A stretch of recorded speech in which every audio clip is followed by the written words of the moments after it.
Fixing a broken propeller. Unscrew cap. Remove cap, washer, and propeller.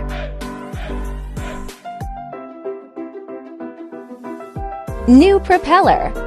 Make sure it is the right one. Washer and cap back on and screw.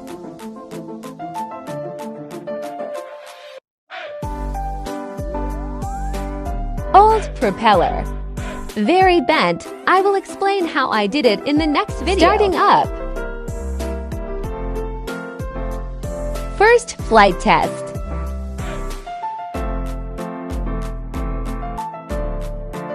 Works great. Explanation in next video.